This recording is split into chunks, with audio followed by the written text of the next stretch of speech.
반갑습니다. 오늘 못 볼 수 있었는데 이렇게 볼 수 있게 된 것도 하나님께 감사를 드립니다. 우리가 예배한다는 게 늘 자유로운 것 같지만 그렇지 않다라는 사실도 보게 됩니다. 그래서 오늘 계엄령이 어제 선포됐고 그게 성공하였다면 모든 집회는 금지가 되기 때문에 우리가 모이는 예배도 금지가 됐습니다. 인간의 탐욕이 그렇게 만들 수 있죠. 그러나 하나님께서 우리의 기도를 들어주셨고 예배할 수 있는 시간을 허락해 주신 것 감사를 드립니다. 하나님 평화가 얼마나 소중한지를 또다시 경험하는 그런 시간이었습니다. 땅에 정말 하나님의 손길이 간절히 임하기를 기도하고 있습니다. 오늘 말씀은 계속해서 살펴보는 요엘서의 말씀인데요. 요엘 선지자는 농부의 추수하는 그 모습을 통하여서 마지막 종말을 살아가는 성도의 자세가 어떠해야 하는지를 말씀해 주고 있습니다. 농부가 언제 가장 기뻐할까요? 당연히 추수할 때, 풍년이 될 때 가장 기뻐하겠죠. 그 열매가 풍성할 때 얼마나 행복하겠습니까? 반면에 슬퍼하고 참으로 통곡할 때는 언제이겠는가? 열심을 다하여 씨를 뿌렸는데 흉년이 들어서 어떠한 열매도 얻지 못한다면 아마 그 들어가는 가슴을 감당하지 못할 겁니다. 1년 농사 다 망쳤을 때 얼마나 허망하겠습니까? 얼마나 슬프겠습니까? 그러나 농부가 씨앗을 뿌려주면 사실은 그 열매를 맺게 하시는 분은 하나님이시죠. 사실 그런 측면에서 하나님이 허락하지 아니하면 농부의 수고도 때때로는 헛될 수 있습니다. 그래서 풍년의 때는 자기가 한 노력에 대한 결실로 인하여 감사하기도 하지만 그 노력의 결실이 열매 맺게 해주신 하나님께 감사합니다. 그래서 사실은 농부의 풍년은 전적 하나님의 은혜다 이렇게 말할 수가 있는 것입니다. 그러지 않겠어요? 적당한 비와 바람과 햇볕을 주니까 잘 자라는 것 아니겠습니까? 바람이 불고 태풍이 오고 홍수가 나면 열매를 맺고 싶어도 맺을 수가 없는 것 아니겠습니까? 그래서 사실은 늘 하나님께 감사해야 돼요. 하나님 고맙습니다. 하나님께서 열매를 맺을 수 있도록 주시지 않았다면 우리의 노력도 다 헛것이 됩니다. 감사한 거죠. 감사. 우리는 정말로 최선을 다해서 게으르지 않고 열심히 다 살아야 되는 건 당연하지만 동시에 거기에 열매를 맺게 해주시는 하나님을 늘 잊지 않고 살아야 되는 것입니다. 하나님은 요엘 선지자를 통하여 주신 말씀에서 농사를 만친 그런 농부들의 애국을 말씀합니다. 하나님은 농부들의 이 농사를 통하여 이스라엘에게 아주 의미 있는 말씀을 주시는데 우리가 다시 한번 생각해야 될 건 요엘서의 말씀은 이스라엘 백성에게 주시는 말씀이지만 동시에 후속사적으로 종말을 향하는 말씀이다. 그러니까 종말을 우리가 살고 있으니까 우리에게 주시는 말씀이다. 이렇게 항상 이해하셔야 됩니다. 요엘 선지자는 유다를 향한 하나님의 심판이 어떻게 주어지는지를 보여주고 있습니다. 심판이 임할 때 어떻게 되겠습니까? 심판이 임할 때. 앞서서 이제 7절까지는 그 심판이 어떻게 임하고 있는지를 이제 보여주거든요. 근데 심판이 임하였을 때 어떤 모습일까? 그리고 그 심판 앞에서 우리는 어떤 모습으로 나타날까? 이거는 또 다른 문제입니다. 오늘 본문을 보면 이렇게 얘기하고 있어요. 심판의 날이 임하였을 때 보여주는 그 모습을 뭐라고 표현하고 있냐면 어린 처녀가 그래서 약혼한 남편이 있어요. 약혼한 상대방이 약혼자가 있는 겁니다.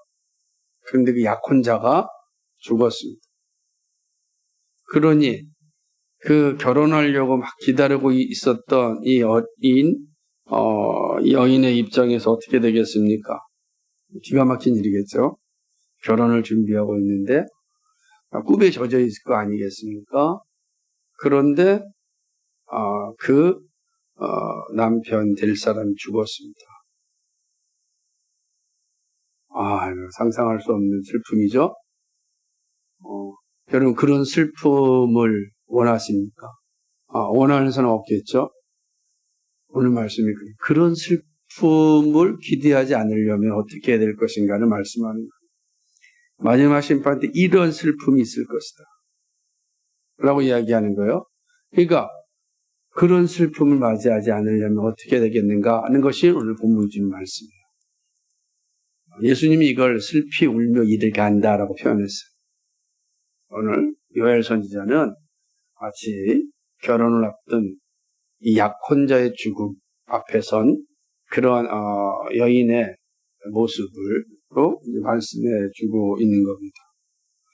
결혼 예복, 웨딩드레스를 기대하고 준비하고 있었는데 실제적으로 뭐가 주어졌어요? 같은 하얀색이지만 상복을 입게 웨딩드레스를 입고 기쁨에 젖어 있어야 될 여인이 상복을 입게 된 거예요. 그냥 얼마나 끔찍하고 처참하고 참 서글프고 고통스럽겠습니까? 그게 심판의 날에 그 모습이라는 거예요. 심판의 날이 그렇게 됩니다. 이런 어떤 끔찍한 날들을 맞이하지 않으려면 어떻게 해야 되겠는가라고 하는 것을 왜 이렇게 애곡하여야 하는가? 왜 이 날이 이러한 슬픔이 주어졌는가? 이게 9절로부터 12절까지 우선은 뭐냐면 하나님께 제사를 드릴 수 있는 전제와 소제가 다 끊어졌습니다. 전제는 기름인데 나중에 살펴보겠지만 농사가 망쳤으니 제단에 드릴 수 있는 게 아무것도 없습니다. 그러니까 제단에 드릴 수 있는 제물이 없으니까 제사장이 또 어떡합니까? 역할도 못하는 거죠. 제사장 제물이 있어야 하나님께 제사를 드리는데 전제와 소제가 없어요. 그러니까 밭에서 어떠한 소산물도 나오지 않는 겁니다. 그러니까 헌상이 없으니까 예배가 드려질 수가 없는 것이 되었습니다. 얼마나 서글픕니까? 사람도 있고 성전도 있고 제사장도 있는데 제물이 없습니다. 그러니까 온전한 제사가 되지 못하는 거예요. 그리고 온전한 제사가 되지 못한다는 건 자신들의 죄를 용서받을 수 있는 기회가 없어지잖아요. 온전한 제물로 드려야 하나님을 만나는데 제사장이 할 일이 없잖아요. 할 수가 없는 거예요. 이렇게 된다라고 하는 거죠. 그러니 얼마나 기가 막히고 슬픈 일들이 일어나겠습니까? 이게 하나님 앞에서 통곡할 수밖에 없는 모습. 제사장도 너무너무 슬퍼하죠. 자기가 할 수 있는 게 없잖아요. 제사장이 땅도 없는데 자기가 농사라도 지으면 좋겠지. 제사장은 그런 직분이 아니잖아요. 그리고 백성들이 충분히 농사를 지어서 좋은 소산물을 가져오고 그것을 하나님께 올려야 되는데 소산물이 없으니 아무것도 할 수가 없는 겁니다. 뿐만 아니라 포도주와 기름이 다 떨어졌습니다. 포도주는 우리가 얘기한 물과 같은 거예요. 이스라엘 백성은 되게 소중한 거예요. 포도주가 없으면 거의 죽는 거나 마찬가지예요. 먹을 물이 없으니까. 그래서 포도주는 그들에게서 매우 중요한 그 역할을 하는 겁니다. 술의 개념이 아니라 물의 개념으로서 나타나기 때문에. 또 기름도 없습니다. 기름이 없다는 건 감람류가 없는 거예요. 그죠? 감람류가 없다는 감람나무의 열매가 없다는 거겠죠? 감람나무의 열매가 없어요. 감람류가 나오지 않아요. 그럼 감람류를 제사장에게 헌상할 수가 없어요. 그럼 제사장이 뭘 못하는 거죠? 우리가 배우자, 그죠? 성전 안에 있는, 성막 안에 있는 등잔대에 불을 붙일 수가 없는 거죠. 근데 성전과 성막 안에 있는 등잔대에 그 등불, 메노라의 등불은 24시간 켜 있으라 그랬다. 24시간. 근데 기름이 없어요. 그럼 불이 꺼지죠. 불이 꺼지면 성막 안은 들어갈 수가 없는 겁니다. 햇볕이 하나도 없는 곳에 아무것도 보이지 않죠. 성전도 마찬가지. 아무것도 보이지 않는 곳에 뭘 할 수 있겠습니까? 얼마나 끔찍한 상황이 주어진 거죠. 그러니 하나님을 만날 수가 없는 건 얼마나 끔찍하고 슬픈 일이겠습니까? 서글프죠? 통곡할 만한 거죠. 이런 상황이 된 겁니다. 또 세 번째는 농부들과 밭을 가꾸는 자들의 슬픔과 애곡함. 이네들이 애쓰고 수고하였던 농작물이 밀과 보리의 소산이 없어졌기 때문입니다. 열심히 1년 동안 농사를 졌는데 아무런 추수도 할 수가 없는 것이죠. 추수를 없다고 한다면 어떻게 되겠습니까? 이스라엘 백성 굶어 죽는 거죠. 소산물이 없는데 그 겨울을 어떻게 견디겠어요? 아무것도 없는 상황인데. 그러니까 우리도 한 2, 3년만 한 1년 정도는 비축된 게 있으니까 한 2, 3년만 흉년이 와가지고서 쌀도 밀도 보리를 못 거둔다고 생각을 해보세요. 끔찍한 일입니다. 아마 아우성일 겁니다. 약혼자를 잃은 여인의 모습이 아닐까요? 그 끔찍하겠죠. 막 울부짖음이 난리가 아무것도 먹을 게 없다고 생각을 해요. 예? 어제 계엄령이 선포되니까 편의점에 있는 음식들이 다 난리 났다고. 그것도 엄청난 일이죠. 전쟁도 아니고 계엄령만 해도 이렇게 사람들이 먹을 것을 찾아서 비축하려고 하는 겁니다. 생각해 보세요. 그런데 아예 그냥 소산물이 없어버리면 어떻게 되겠습니까? 아마 난리가 날 겁니다. 그래서 성경을 보게 되면은 기근이 임하였을 때 나타나는 모습 가운데 하나가 무엇입니까? 서로 식인종이 되는 겁니다. 근데요, 이거는 성경의 역사만 그런 게 아닙니다. 유럽에 30년 전쟁이 일어났을 때도 이런 식인의 모습이 나타났습니다. 아무것도 먹을 게 없으니까 아주 고고했던 유럽인들 사람을 잡아먹었습니다. 유럽 30년 전쟁에 그런 역사가 있어요. 그러니까 인간은 다 똑같아요. 인간은 지금 우리에게 하나님께서 먹을 거 공급해 주시니까 고상하게 보이고 살아가는 겁니다. 그게 끊어지면 우리의 이 죄성, 탐욕성, 부패하며 극을 달하게 되는 겁니다. 그렇죠?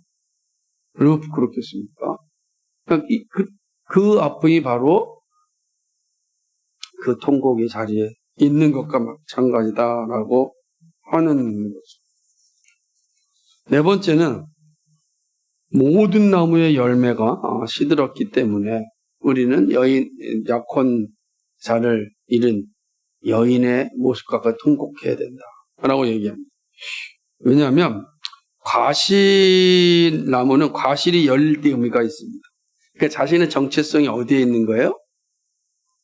열매에 있는 겁니다. 그래서 예수님이 뭐라고 말씀하셨냐면 그 열매를 보아서 나무를 안다 그랬어요. 그래서 열매가 없다면 어떻게 되겠어요?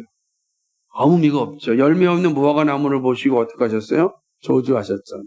땔감이에요. 땔감. 가치가 없는 것. 아무 의미가 없는 거죠. 이건 다 상징적으로 생각해 보세요. 우리를 하나님의 자녀로 삼아주셨고 열매 맺는 자로 삼아주셨는데 열매가 없는 우리의 삶이 된다면 어떻게 되겠느냐. 이걸 의미하는 거예요. 물론 뒤에 가 살펴보겠지만요. 열매 없는 나무는 다 아궁이에 들어가는 땔감입니다. 그러므로 참으로 서글프고 가슴 아픈 일이라 할 수 있습니다. 여호와의 날에 이르면 이러한 슬픔을 볼 수 있습니다. 여긴 누구도 예외가 아닙니다. 종말에 누구에게나 나타날 수 있는 슬픔입니다. 오늘 말씀은 심판이 임하면 어떤 모습이 될지를 정확하게 이제 나타나는 거예요. 그러니까 왜 약혼자를 잃은 그 약혼녀의 그 서글픔, 슬픔, 고통을 마지막 날에 나타나는데 그 모습은 마치 농부들의 모습을 통하여 나타나는 것처럼 보여주시고 있는 거예요. 이 말은 이 과거형이거든 다. 이렇게 하는 것은 뭐냐면 그러면 동시에 그 예언서니까 미래를 향하는 거예요. 그러니까 이미 이루어진 일을 통하여서 뭐 하는 거예요? 앞으로 일어날 일을 대비하라는 거예요. 그러니까 이 말씀은 미래에 이런 슬픔, 이런 고통, 이런 부끄러움, 이 참담함이 일어난다. 그 누구에나 있다. 그런데 왜 피할 길이 있다는 거예요. 그걸 알려주시는 거예요. 이 피할 길에 바로 서지 않으면 다 이런 비참하고 부끄럽고 처참한 상황이 이를 것이다. 이걸 보여주시는 거죠. 어떻게 해야 될 것인가. 그렇죠? 그때 그 슬픔, 그 고통의 자리에 서지 않으려면 어떻게 해야 되나. 이게 지금 요엘서를 통해서 말씀해 주시고 있는 것입니다. 다시 말하면 과거의 이야기를 하면서 미래의 심판을 준비하라는 겁니다. 우리가 다 하나님 앞에 심판대 설 텐데 그 심판대를 준비하라. 이렇게 말씀합니다.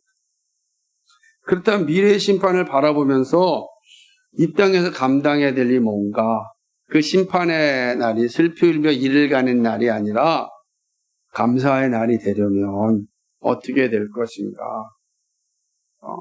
오늘 우리 말씀에서 그 의미를 좀 찾아보려고 해요. 그러니까 약혼자를 잃은 약혼녀의 슬픔, 저런 고통스러운 날이 이를 건데 그 날이 지금 네 가지의 모습을 통해서 말씀해 주고 있어요. 이렇기 때문에 이러한 슬픔이 온다. 이게 말씀하신 거거든요. 그럼 우리가 그런 슬픔의 자리에 서지 않으려면 우리는 어떻게 되겠는가를 또 이 말씀을 통해서 우리는 또 배워야 되는 거죠. 첫째는 죄에 대한 애통함으로 심판의 날을 준비해야 합니다. 심판은 죄로 말미암아 주어집니다. 선지자들은 한결같이 이스라엘의 죄를 지적하고 회개의 자리에 돌아올 걸 촉구하였습니다. 요엘 선지자의 외침도 같습니다. 심판의 날에 있을 끔찍한 통곡을 미리 말씀하는 겁니다. 이 끔찍한 있을 것이다. 죄에 대한 분명한 인식이 있어야 됩니다. 아모스 선지자도 유다의 심판을 말하면서 열방의 서너 가지 죄로 말미 열방이 심판을 받았던 것처럼 유다도 마찬가지다. 이렇게 얘기하죠. 내일 아침에 큐티에 이 말씀이 나옵니다. 2장, 아모스서 2장 4절과 5절 말씀을 보면 요엘서 다음이 아모스예요. 같이 읽어볼까요? 2장 4절에서 5절. 아모스서 2장 4절 5절. 같이 읽겠습니다. 시작. 여호와께서 이와 같이 말씀하시되 유다의 서너 가지 죄로 말미암아 내가 그 벌을 돌이키지 아니하겠다. 이는 그들이 여호와의 율법을 멸시하며 그 율례를 지키지 아니하고 그의 조상들이 따라갔던 거짓 것에 미혹되었습니다. 내가 유다에 불을 보내리니 예루살렘의 궁궐들을 살리라. 예루살렘의 궁궐이 살라진다. 실제로 살라졌어요. 얼마나 끔찍한 일입니까? 유다의 죄는 분명합니다. 하나님의 율법을 멸시하였습니다. 말씀하신 율례를 지키지 않아 불순종하였습니다. 그리고 거짓과 우상 숭배에 빠졌습니다. 이것이 유다가 받은 심판의 근거였고 통곡의 자리에 서게 되는 그런 이유입니다. 애곡하는 자리에 서게 되는 거죠. 그러므로 이러한 자리에서 떠나라고 말씀을 주셨습니다. 근데 유다가 듣지 않았습니다. 지금 요엘 선지자가 우리에게 주시는 것처럼 이 말씀 이스라엘 백성에 던져졌을 때는 이 말씀을 듣고 정신 차리고 죄의 자리에서 떠나야 된다. 이야기하는 겁니다. 이사야 선지자의 글에 잘 나타나는데 이사야 선지자의 글을 보면 22장 12절과 14절에 한번 찾아서 되게 중요한 말씀입니다. 22장 이사야서 22장 12절에서 14절입니다. 잘 보세요.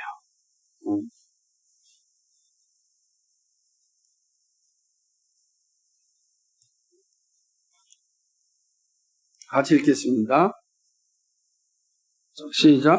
그날에 주 만군의 여호와께서 명령하사 통곡하며 애곡하며 머리털을 뜯으며 굵은 배를 따라 뛰라 하셨거늘 너희가 기뻐하며 즐거워하여 소를 죽이고 양을 잡아 고기를 먹고 포도주를 마시면서 내일 죽으리니 먹고 마시자 하는도다.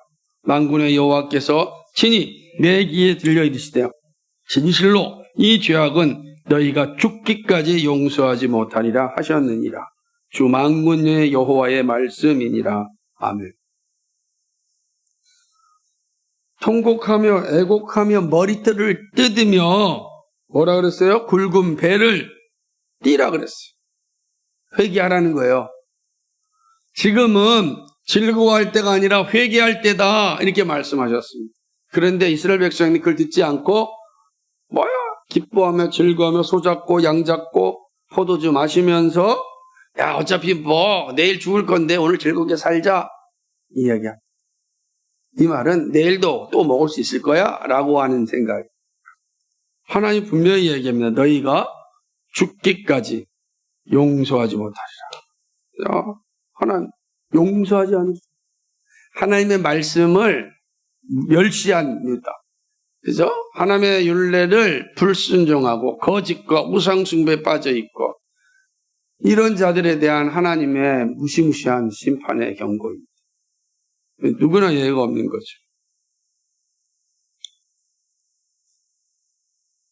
이 사실에 대하여 예수님도 같은 말씀을 하셨습니다. 회개하여 심판의 날을 준비하지 아니하면 누구라도 슬피 울며 이를 가는 날을 맞이하게 될 것이라고 하셨어요. 마태복음 13장 41절과 42절에 보면 인자가 그 천사들을 보내더니 그들이 그 나라에서 모든 넘어지게 하는 것과 또 불법을 행하는 자들을 거두어내어 풀무불에 던져 넣으리니 거기서 울며 이를 갈게 되리라. 이게 하나님의 말씀을 지키지 않는 불법하는 자들, 불순종하는 자들을 향한 말씀입니다. 추수하는 날에 일어날 일들입니다. 불법을 행하는 자들은 풀무불에 던져집니다. 다니엘은 풀무불에서 건져냄을 받았지만 하나님 뭐라 그랬습니까? 죽기까지 용서하지 않겠다 그랬어요. 이러한 자리에 서 있는 자에 대한 말씀인 거죠. 그러므로 추수의 날을 우리가 준비해야 합니다. 그래서 우리 준비해야 된다. 이런 날이 온다니까요. 그래서 우리를 향하여 준비하라고 이 말씀을 준 겁니다. 이 말씀. 복음을 준비하고 회개의 자리를 잘 감당해야 합니다. 이렇게 죄에 대하여 애통함으로 심판의 날을 준비하는 게 성도의 본분입니다. 세상이 가는 길로 따라가면 반드시 죽습니다. 세상이 즐거워하고 기뻐하고 그 길로 따라가면 죽는다고요. 죽어요. 세상에 가는 길이 아닙니다. 우리는 주의 말씀을 따라 살아가야 합니다. 매우 엄중한 말씀이죠. 마지막 날 이러한 슬픔에 이를 가는 그런 날이 이르지 않으려면 어떻게 해야 되겠는가 명확한 거죠. 죄에 대하여 회개해야 되는데 그 죄는 어떤 겁니까? 복음을 멸시하였던, 말씀을 멸시하였던, 말씀을 순종하지 아니했던 그 죄입니다. 우상숭배의 죄입니다. 거짓의 죄입니다. 혼합주의의 죄입니다. 죄에서 떠나야 되는 거예요. 떠나라. 떠나지 아니하면 반드시 이 모습이 너희에게 임할 것이다. 그리고 과거의 모습, 유다는 그 길을 떠나지 않아서 그렇게 뭡니까? 솔로몬 궁전이 다 완전히 사라졌죠? 완전히 사라져버렸습니다. 파괴되어 버렸습니다. 그게 종말의 날에도 동일하게 나타난다는 거예요. 우리가 어떻게 살아야 될지를 선지자를 통해 말씀하는 거예요. 또한 두 번째로 예배의 영광이 끊어지지 않게 해야 합니다. 그래서 되게 중요합니다. 애통이 필요한 시대에 우리가 반드시 가지고 있어야 될 자세는 예배의 영광이 끊어지지 않게 해야 됩니다. 제사장은 하나님께 제사를 드릴 때 가장 기쁩니다. 왜? 자신의 소임을 다하기 때문입니다. 그것은 백성들이 삶의 자리에서 풍성한 열매를 얻었다는 증거입니다. 제사장들이 풍성하게 헌상을 하였다는 건 백성들이 삶의 자리에서 풍성한 열매를 얻었다라는 모습이에요. 그것이 없이는 제사장은 제사를 드릴 수가 없기 때문에 그렇습니다. 그러니까 제사장이 예배 드릴 때 얼마나 행복하겠습니까? 왜요? 백성들이 풍성한 헌상이 있었으니 자기는 갖지 못하지만 백성들에게 하나님이 베풀어 주시는 그 놀라운 사랑을 알았기에 기쁘고 감사한 거예요. 그리고 거꾸로 백성들이 헌상이 없으면 얼마나 가슴이 아프겠어요. 하나님의 사랑을 받아야 되는데 하나님이 주시는 놀라운 복을 누려야 되는데 그렇게 누리지 못해서 하나님을 향하여 헌상하지 못하니 얼마나 속이 타겠습니까? 그 모습인 거죠. 성도들이 헌상이 없는데 어떻게 제단에 불을 피우고 제물을 드릴 수 있겠습니까? 그럼 제사가 드려질 수 없다라는 거예요. 제사가 드려질 수 없다는 것은 어떤 의미입니까? 하나님과의 관계가 끊어졌다는 겁니다. 그러잖아요. 제사장을 드릴 때 하나님이 제사장을 만나시잖아요. 그리고 그 제사장이 백성들과 만나는 거예요. 근데 백성들이 헌상을 가져올 수 없어요. 그러니까 제사장 만날지 없는 거죠. 제사장이 재물이 없으니까 하나님께 제사를 못 드려요. 하나님께 제사를 드리지 못하는 이상은 하나님을 만나지 못하는 거예요. 관계가 다 끊어진 겁니다. 전제와 소제가 없어요. 포도주와 기름이 없어요.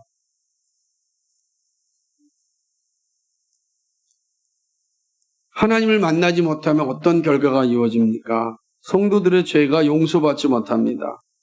이것은 하나님과의 언약 관계가 끊어졌음을 의미하는 거예요.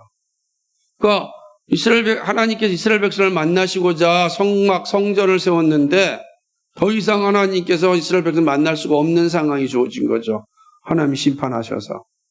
그러니까 전제와 소제가 예물이 없다는 건 하나님이 그들에게 뭘 주지 않았다는 거예요? 소선물을 주지 않았다는 거죠. 하나님이 그들이 뭐 한 거예요? 심판하신 거죠. 근데 너희들 만날 필요가 없다. 없으면 만날 수가 없는 거예요. 이게 얼마나 끔찍한 일입니까? 하나님의 심판이 임할 때 예배의 자리에 없다면 얼마나 큰 슬픔이겠습니까?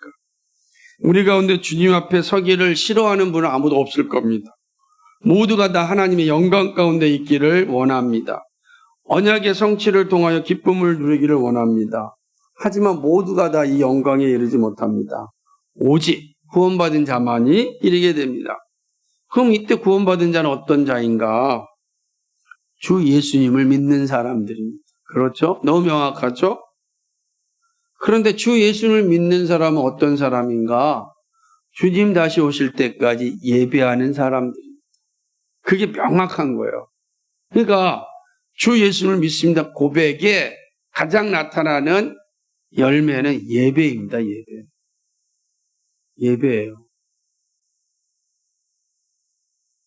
히브리서에서 바울은 이야기합니다.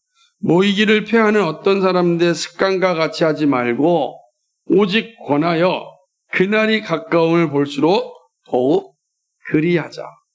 마지막 날이 가까움을 볼수록 우리가 할 일이 뭐죠? 모이기를 폐하지 말자라고 하는 겁니다. 근데 이 모이기를 폐하는 일들은 내적으로 외적으로 다 있습니다. 우리가 세상을 좋아하고 사랑하고 따라가면 모이기를 폐합니다. 반대로 외적인 압력에 의하여 전쟁이 일어나고 오늘처럼 계엄이 선포되고 그럼 우리가 못합니다. 코로나가 일어나가지고 우리 모일 수가 없었습니다. 코로나가 3년 만에 끝났으니까 감사하지. 여러분 그게 5년, 10년 되면 어떻게 되겠어요? 여러분의 신앙이 쉽지 않은 겁니다. 그러니까 모이기를 폐하게 되는 건 내적으로 외적으로 다 있어요. 사단은 어떻게 해서라도 우리로 하여금 모이기를 폐하게 만드는 겁니다. 우리가 세상을 따라 즐거움으로 폐하게 만들고 얼마나 좋아요. 얼마나 좋은 게 많아요. 외적으로도 그런 강한 압력들로 인하여 우리가 모이기를 폐할 수 있습니다. 그런 의미에서 모이기를 기뻐하는 사람은 구원받은 백성입니다. 그 열매를 통하여 그 나무를 안다고 할 때 그 열매의 가장 시작은 예배입니다. 너희는 신령과 진정으로 예배하라. 예배함을 통하여서 예배자의 삶의 모습이 나타나는 겁니다. 그게 우선이거든요. 여러분이 사회 속에서 살아갈 때 교회로 모이고 교회로 흩어지는 겁니다. 모임이 없이 흩어짐이 없는 거예요. 모인 다음에 흩어지는 거예요. 우리 흩어져 살아야 돼요. 그러는데 모여야만 흩어질 수가 있는 거예요. 그러므로 그리스도인의 정체성은 예배에 있습니다. 예배. 하나님과의 교제를 즐거워하는 자들입니다. 예배는 구원받은 자의 영광입니다. 여러분 그런 의미에서 하나님의 나라는 어떤 나라냐? 영원토록 하나님을 예배하는 나라입니다. 영원토록 하나님을 예배합니다. 그리고 그러므로 우리가 심판의 날을 기다리면서 해야 할 일이 뭐냐? 예배입니다. 하나님과의 언약관계를 날마다 확인하는 일입니다. 언약관계를 확인하잖아. 하나님 나의 하나님이 되고 나는 하나님의 자녀가 되는 겁니다. 그래서 요한계시록 21장 3절에 있는 말씀처럼 하나님의 나라가 이 땅에 임할 때 하나님은 나의 하나님이 되고 나는 하나님의 자녀가 되는 놀라운 언약이 완성되지 않습니까? 그게 요한계시록 21장이에요. 언약의 완성. 근데 그 완성을 위해서 어떻게 살아야 돼요? 그 날이 오기까지 우리는 모이기를 폐하는 자와 같이 살지 말고 힘써서 모이는 일에 힘써야 돼요. 예배하는 일에 힘써야 됩니다. 어제 저녁에 새벽 1시에 광주에 있는 한 목사님이 전화가 왔어요. 내일 어떻게 해야 됩니까? 아침에 새벽 예배부터 시작해서 어떻게 해야 됩니까? 그잖아요. 새벽 예배 어떻게 해야 되냐? 야, 그냥 아무 근심 없이 주무신 분은 행복한 거예요. 무슨 일이나 천둥이 치든 번개가 치든 상관없이 잠을 주무신 분은 참 좋은 분. 저도 꿀잠을 잘 수 있었는데 깨우는 바람에. 그런데요, 생각해 보세요. 참 우리에게 주어진 이 시간이 얼마나 소중한지 모르는 겁니다. 이것이 부지불식간에 올 심판의 날을 기다리는 성도의 자세입니다. 예배가 우리가 드리고 싶을 때 마음껏 드릴 수 있을 것 같지만 그렇지 않습니다. 내적으로 외적으로 우리로 하여금 예배하지 못하는 그런 온갖 장애물들이 놓여 있습니다. 그래서 우리가 그 영광의 날을 맞이하기 위해서 우리가 날마다 우리의 자신을 돌아보고 확인해야 되는 게 예배입니다. 예배. 예배를 소중히 여기는 겁니다. 예배의 영광이 끊어지지 않도록 좀 늘 준비할 수 있기를 소망합니다. 마지막으로 오늘 말씀을 통해서 배울 수 있는 교훈이 있다면 하나님의 심판 앞에 섰을 때 부끄럽지 않도록 힘써야 합니다. 농부들이 부끄러워하라는 말씀을 듣습니다. 그죠? 열매가 없어가지고 부끄러워하는 거예요. 근데 이때 부끄러워한다라고 하는 이 말을 보면요. 1장 11절에 보니까 농부들아 너희는 부끄러워할지어다 이렇게 표현하고 있어요. 자, 여기서 그러면 농부들이 최선을 다했는데 하나님이 비와 바람과 햇볕을 주지 않아서 열매를 못 지었다면 두 가지 이유가 있겠죠. 뭐냐면 농부들이 가지고 있는 부패한 본성이 그 일을 하게 한 거예요. 그럴 수 있어요. 영적으로는 그래 볼 수 있어요. 그러나 주지 않았다고 한다면 우리는 이렇게 생각합니다. 최선을 다했는데도 주지 않았다고 한다면 아마 또 다른 뜻이 있을 겁니다. 그럼 부끄러워하는 필요가 없죠. 내가 최선을 다했는데, 그죠? 부끄러워하는 거 아니에요. 그 또 다른 하나님의 뜻이 있는 거예요. 그럼 농부들아 부끄러워하라 할 때는 뭐겠어요? 게을러서 자기가 농부로서의 자기 역할을 하지 않고 맡겨진 일을 하지 않고 뭐만 기대하는 거예요? 열매만 기대하는 거예요. 하나님이 그런 자에게 열매를 주지 않는 거예요. 수수의 영광을 주지 않는 겁니다. 그런 의미다 라고 하는 겁니다.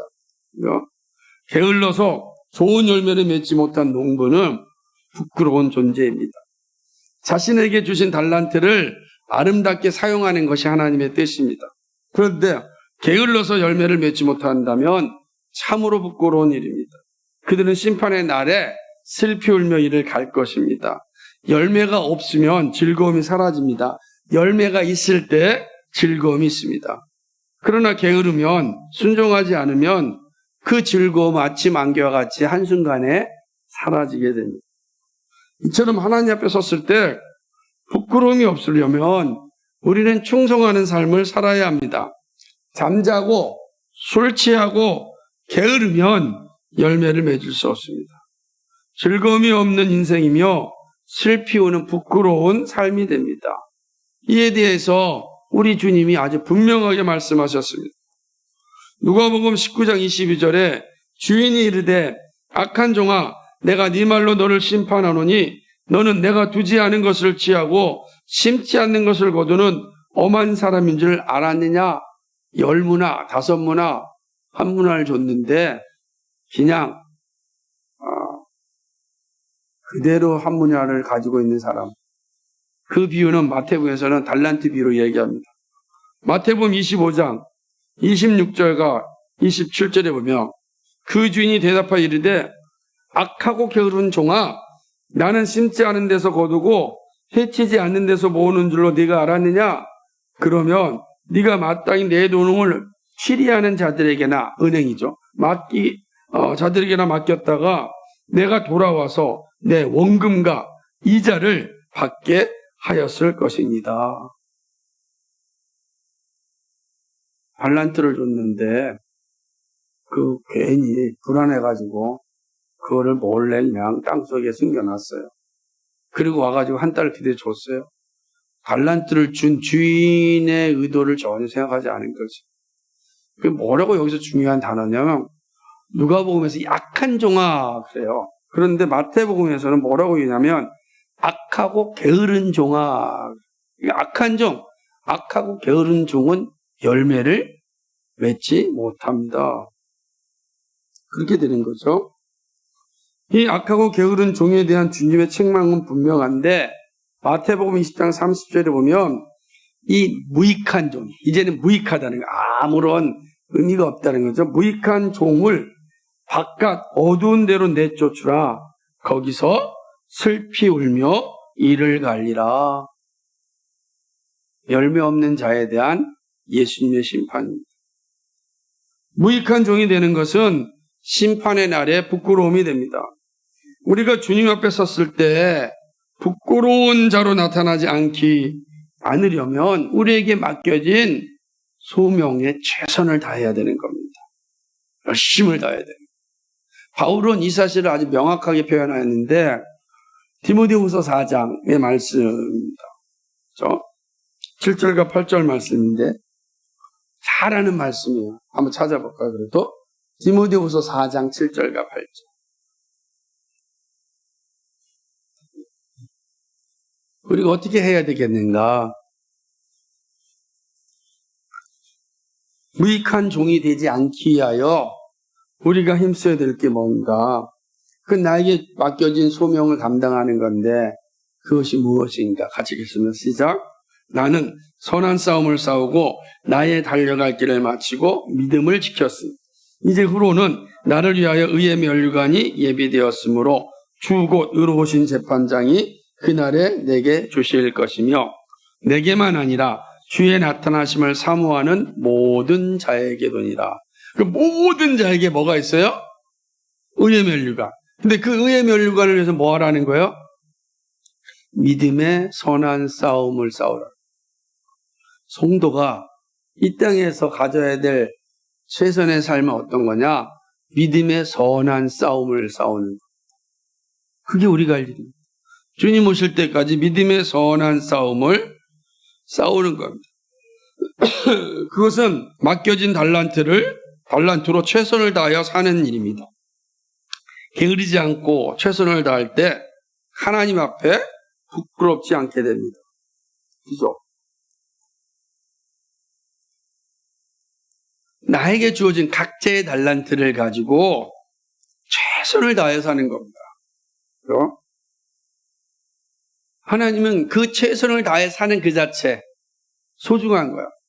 악하고 게으른 종이 되어서 아무것도 하지 않는 것이 아니라 나에게 주어진 상황과 환경 가운데서 최선을 다하여 힘을 썼을 때 하나님은 기쁘게 여기신다. 그 무익한 종이 아니죠. 유익한 종이라. 그 사람은 마지막 심판 때에 슬피 울며 이를 가는 자가 아닙니다. 다 의의 면류관을 받습니다. 이게죠. 그럼 우리는 정말로 하나님 앞에 섰을 때에 열매 없는 자가 아니라 열매 있는 자로서 우리가 살아야 돼. 어디서 시작합니까? 지금 이 자리에서 시작하는 거죠. 지금 이곳에서 시작하는 거예요. 오늘 나의 삶 속에서 믿음의 선한 싸움을 싸워 나가는 겁니다. 때를 얻든지 못 얻든지 그죠? 그리스도의 사랑을 전하는 우리의 삶이 되는 겁니다.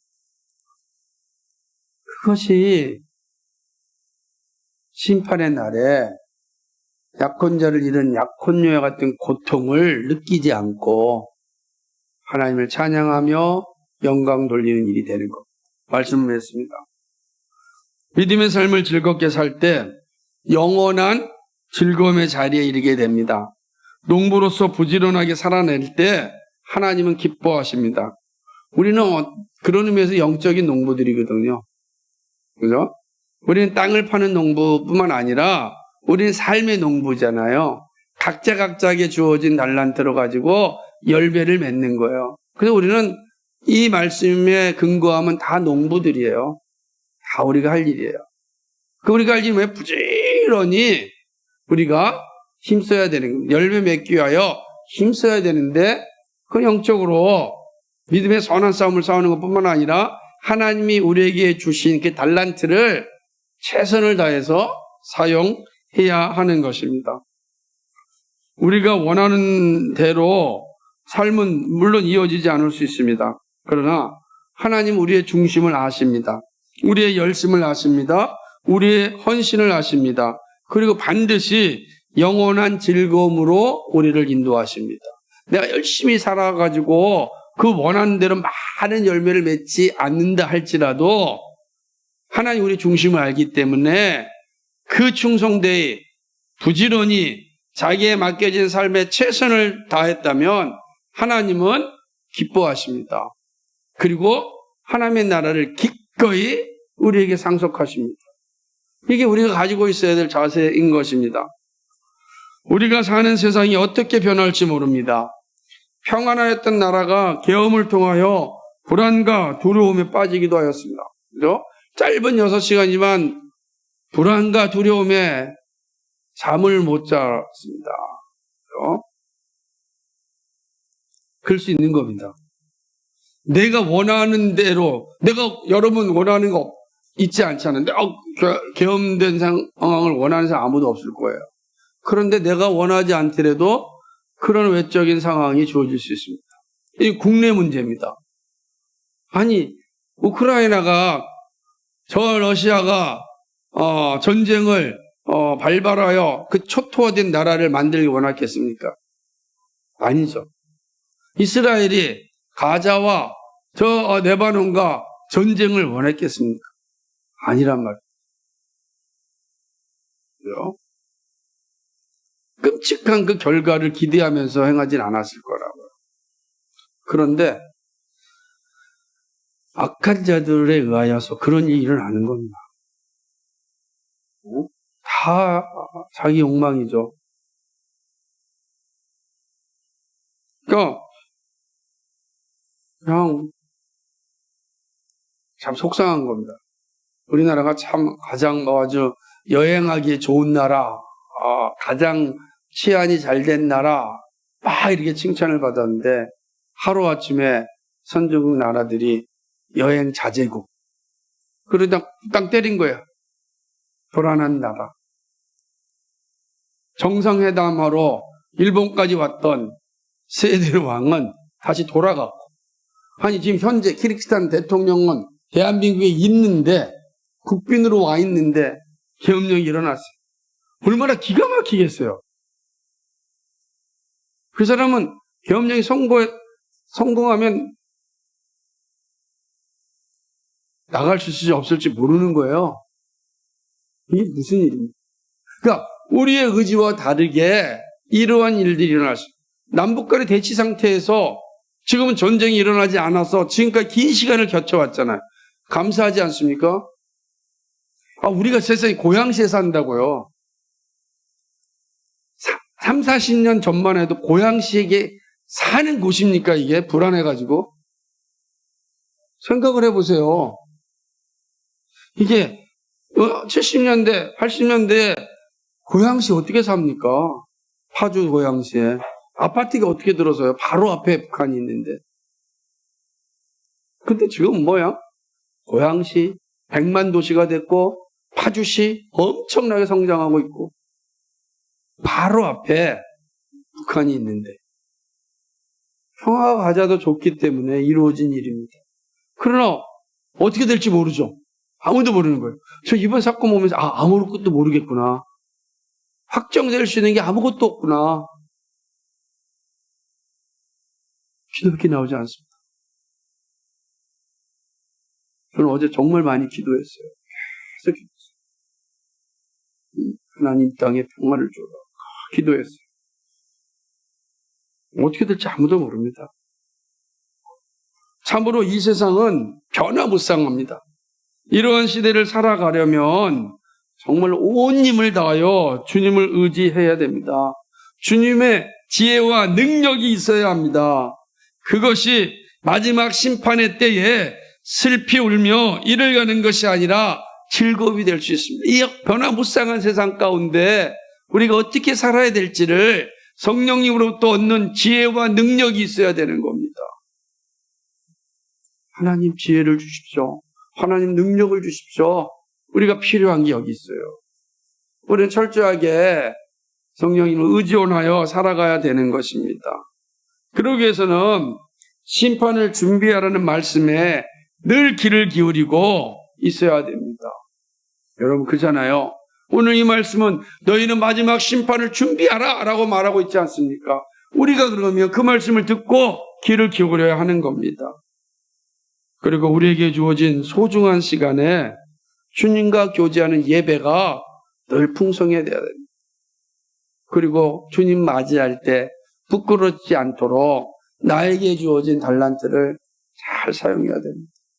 우리는 그래서 누토 목사님이 이야기했던 것처럼 내일 지구에 종말이 온다 할지라도 누토 목사님이 말한 건 아니고 누군가가 얘기했는데 누토 목사님 집 앞에 있는 사과나무에 있는 글귀예요. 내일 지구에 종말이 온다 할지라도 오늘 우리는 한 그루의 사과나무를 심겠다. 변화무쌍한 세상 가운데 주님의 심판이 임할 날을 바라보면서 오늘 나에게 주어진 달란트를 최선을 다하여 사용해야 되고 끊임없이 믿음의 선한 싸움을 감당해야 됩니다. 이게 우리가 할 일입니다. 믿음의 선한 싸움을 우리 끝까지 감당할 수 있는 하나님의 사람들이 되기를 주님의 이름으로 축복합니다. 기도하겠습니다. 거룩하시고 자비하신 하나님 아버지, 참 고맙고 감사합니다. 이 변화무쌍한 시대 가운데 우리는 어떻게 살아야 될지를 요엘 선지자의 말씀을 통하여 살펴보았습니다. 선지자는 우리에게 말씀하기를 마지막 심판이 임하게 되면 약혼자를 잃은 바로 그 여인의 고통, 슬픔, 아픔과 같은 그런 처참함이 있을 것이다 라고 이야기를 합니다. 우리가 누구나 다 그런 날에 임할 겁니다. 그 아픔과 슬픔의 고통이 무엇인지를 농부와 예배의 모습을 통하여서 말씀하셨습니다. 하나님 아버지, 더욱더 하나님의 인도하심이 필요하고 도와주심이 필요한 시대입니다. 정말 마지막 심판 앞에 우리가 슬피 울며 이를 가는 자가 아니라 정말 기뻐하며 즐거워하며 감사하는 날이 되기 위해선 정말 주님의 도우심이 절실히 필요합니다. 주님 도와주시고 주님 인도하여 주옵소서. 변화무쌍한 이 세상 가운데 우리의 믿음 잃지 않도록 도와주시옵소서. 지혜를 주시고 능력을 허락하여 주셔서 이 험악한 세상에서 하나님 우리에게 주어진 그 믿음을 잘 감당하고 주어진 달란트를 잘 사용하여 하나님께 영광을 돌리고 멋지고 아름다운 마지막 날을 맞이하는 저희들 되게 하여 주옵소서. 감사하며 예수 그리스도의 받들어 기도하옵나이다. 아멘.